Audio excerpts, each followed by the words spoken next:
सबको जय मसीह की। भाई भक्त सिंह की सेवकाई तथा उनके द्वारा लिखित ईश्वरीय भेदों का प्रकाश, सितंबर 22। आज का वचन। इन सब बातों में हम उसके द्वारा जयवंत से भी बढ़कर हैं।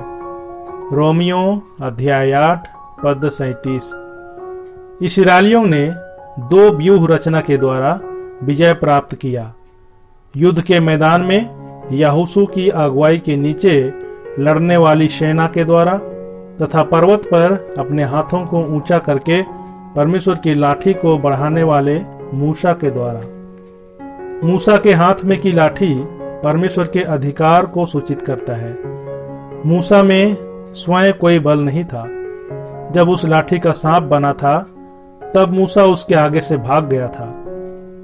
इस प्रकार वह बलहीन था, परंतु उस दिन से उसने जो कुछ किया वह परमेश्वर की सामर्थ के द्वारा ही था। इसलिए वह लाठी परमेश्वर के अधिकार को सूचित करता है।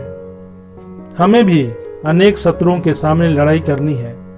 उनमें से सबसे बुरे शत्रु हमारा शरीर और हम स्वयं हैं, क्योंकि उनमें से ही बुरी लालसाएं, धिक्कार, शत्रुता, ईर्ष्या इत्यादि आती है और हमारे जीवन में सिर्फ शिकस्त लाती है।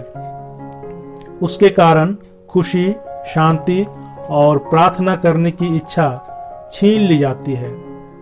लोग जब तन्हाई की दशा में बिना संगति के होते हैं तब शैतान आसानी से उन पर प्रहार करता है। संगति का अभाव आत्मिक निर्बलता को लाता है। इसलिए शैतान परमेश्वर के लोगों को संगति से दूर रखने के लिए प्रयत्नों को निर्मित करता है। छोटे छोटे कारणों से भी वे सभा में आने से रुक जाते हैं, परंतु विजय का रहस्य यह है कि लाठी हाथ में लें। यह लाठी तो हमारे प्रभु यीशु मसीह द्वारा प्राप्त की हुई विजय को दिखाती है। हम बाइबल पढ़ने या लंबी प्रार्थनाओं के द्वारा जय प्राप्त नहीं कर सकते। हमारे अपने बल पर हमें आधार नहीं रखना है, परंतु प्रभु के सामर्थ पर आधार रखना है।